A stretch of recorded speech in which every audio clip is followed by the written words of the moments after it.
মহিলারা জালসায় বসেছে, এই জালসায় বসে একটাও নেকি হচ্ছে না, উল্টা গুনাহ হচ্ছে। কিন্তু ভাই আপনার মহিলারা যেমন আমরাও তেমন, আপনারাও তেমন হয়ে গেছেন। মুসলমান না তো মাথায় ঠিকভাবে কাপড় দেয়, না ঠিকভাবে শাড়ি পরে, না ঠিকভাবে সে উন্নি লাগাতে জানে, না ঠিকভাবে। মানবীর থেকে পাবলিকের গুনাহ বেশি হয়। আচ্ছা বেশি হয়টা কেন, তার কারণটা কি শুনুন।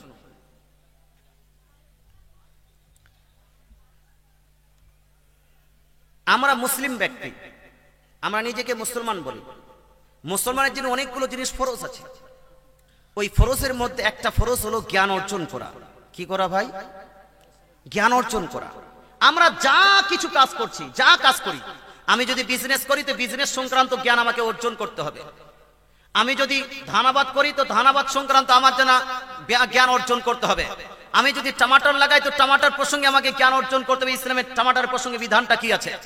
আমি যদি খাইনি তামাক বা ড্রাগসের ব্যবহার বিজনেস করতে চাই তো খাইনি তামাক ড্রাগসের বিজনেস করা যাবে কি যাবে না এই প্রসঙ্গে আমাকে নলেজ অর্জন করতে হবে। আমি যদি বিবাহ করতে চাই তো বিবাহ সংক্রান্ত জ্ঞান আমাদেরকে অর্জন করতে হবে। আমার যখন সন্তান হবে, সন্তান সংক্রান্ত আমাকে জ্ঞান অর্জন করতে হবে। এক কথায় যা যা করছেন, আপনি যা যা করতে যাচ্ছেন সমস্ত বিষয় প্রসঙ্গে আপনাকে জ্ঞান অর্জন করতে হবে। নবীজি সাল্লাল্লাহু আলাইহি ওয়াসাল্লাম আজ থেকে প্রায় 1500 বছর পূর্বে ইরশাদ করেছেন, তলাবুল ইলমি ফারিদা আলা কুল্লি মুসলিম। To get Islamic knowledge is compulsory, necessary for each and every person connected to Islam, whether it be men or women. নবীজি বলছেন, হে আমার উম্মত উম্মতিরা, ধর্মীয় জ্ঞান, ইসলামিক জ্ঞান অর্জন করা প্রত্যেক মুসলমানের জন্য হলো ফরজ। এটা কি বাপ? ফরজ, ফরজ, ওয়াজিব ও জরুরি। এটা হলো ফরজ, কম্পালসারি। মুসলমান whether it be men or women, সে মহিলা হোক অথবা পুরুষ, মহিলা হোক অথবা পুরুষ, মহিলাদেরকেও ধর্মীয় জ্ঞান অর্জন করতে হবে কি হবে না? এজরে বলুন না ভাই, করতে হবে না? মহিলারা যদি মাসিক অবস্থায় হয়, সেই মাসিক অবস্থায় রান্না করতে পারবে কিনা মশলা তাকে জানতে হবে। মাসিক অবস্থায় সে আপনার কাপড়া ধৌত করলে কাপড়াটা পাক হবে কি হবে না তাকে মশলা জানতে হবে। সেই অবস্থায় যদি স্ত্রী স্বামীর কাছে থাকে, স্বামীর কাছে থাকতে পারবে কিনা মশলা জানতে হবে। কতদিন মিন্স হয় সেটা আপনাকে জানতে হবে। মিন্সের সময় রোজা রাখা যাবে কিনা, নামাজ পড়া যাবে কিনা, কোরআন তেলাওয়াত করা যাবে কিনা, তাসবিহ তাহলিল পাঠ করা যাবে কি যাবে না মশলা জানতে হবে কি হবে না ভাই? হবে না? একজন মহিলার প্রতি কখন নামাজ ফরজ হয়, কখন রোজা ফরজ হয়, এই মশলাগুলো মেয়েদেরকে জানতে হবে। স্বামীর সেবা করা যাবে কিনা, স্বামীর সেবা কতদূর পর্যন্ত করা যাবে।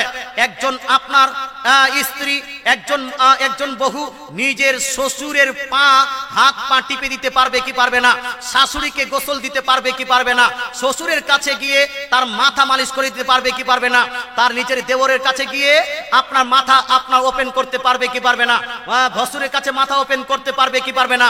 যেভাবে জালসাতে বসেছে, আপনার এই জালসাতে আমার মোটামুটি 4 থেকে 5 বার, হয়তো 4 বার, এটা নিয়ে 4 বার আসা হলো। 4 বারই আমি বলেছি যেই রকম মহিলারা জালসায় বসেছে, এই জালসায় বসে একটাও নেকি হচ্ছে না, উল্টা গুনাহ হচ্ছে। কিন্তু ভাই আপনার মহিলারা যেমন আমরাও তেমন, আপনারাও তেমন হয়ে গেছেন। মুসলমান না তো মাথায় ঠিকভাবে কাপড় দেয়, না ঠিকভাবে শাড়ি পরে, না ঠিকভাবে সে উন্নি লাগাতে জানে, না ঠিকভাবে আপনার চুড়িদার পরতে জানে। এই মশলাগুলো জানতে হবে না বাপ? মরণের পরে আপনি যতই বড় লোকের বহু হন না কেন, যতই মাস্টার ডাক্তার মৌলভী মুন্সি মুফতির বহু হন না কেন, এইটা দেখা হবে না। দেখা হবে আপনি মুফতি সাহেবের বউ ছিলেন, আপনি মুফতি সাহেবের স্ত্রী ছিলেন, একজন আলিমের স্ত্রী হিসেবে আপনি চলেছেন কিনা, একজন মুসলমানের স্ত্রী হিসেবে চলেছেন কি চলেননি, একজন মুসলমানের বহু হিসেবে চলেছেন কি চলেননি, ওই হিসাবে আপনার সঙ্গে ট্রিটমেন্ট করা হবে। কথা বুঝতে পারছেন? মশলা তো জানতে হবে। যারা যেই কাজ করে সেই প্রসঙ্গে আপনাকে মশলা জানতে হবে। বলার উদ্দেশ্য হলো এই, আল্লাহ তাআলা রাসূল সাল্লাল্লাহু তাআলা আলাইহি ওয়াসাল্লাম ইরশাদ করেন, ধর্মীয় জ্ঞানটা অর্জন করা হলো ফরজ। এটা কি? আচ্ছা বিবাহ করাটা কি বাপ? কেউ বলতে পারবেন? বিবাহ করাটা একজন বলছে ফরজ। আচ্ছা আপনাদের মধ্যে কেউ বলতে পারবে বিবাহ করাটা কি? জি সুন্নত। এই দুজন বললেন সুন্নত। আপনারা কি রাগ করছেন ভাই? হুজুর একটু ভাষাগুলো কোড়া কোড়া হয়ে যাচ্ছে নাকি? রাগ হচ্ছে? রাগ হলে করেন, এই রাগ করবেন কবরে গিয়ে বুঝতে পারবেন। রাগ করা যাবে? শুনুন মুসলমান, আপনাকে বলতে চাই, এই ব্যক্তি বলছে বিবাহ করা ফরজ, আপনারা বলছেন সুন্নত।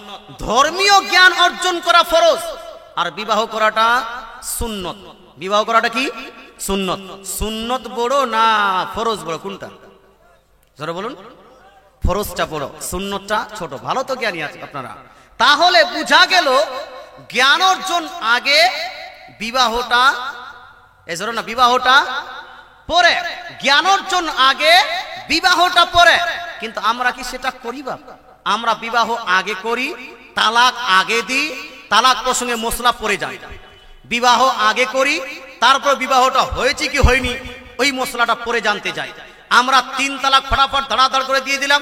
তার বলছে হুজুর রাগ করে স্ত্রীটাকে তালাক দিয়েছিলাম, হুজুর খুব রাগ উঠেছিল, একটু কিছু না কিছু রাস্তা বার করুন, কিছু না কিছু রাস্তা বার করুন।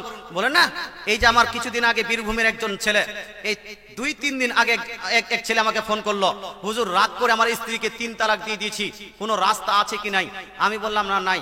হুজুর রাগ, খুবই রাগ ছিল, আমার রাগ উঠে গিয়েছিল, আমি কন্ট্রোল করতে পারিনি, রাগে আমি তালাক দিয়ে দিয়েছি, তালাকটা হবে কি হবে না? হুজুর কি একটা রাস্তা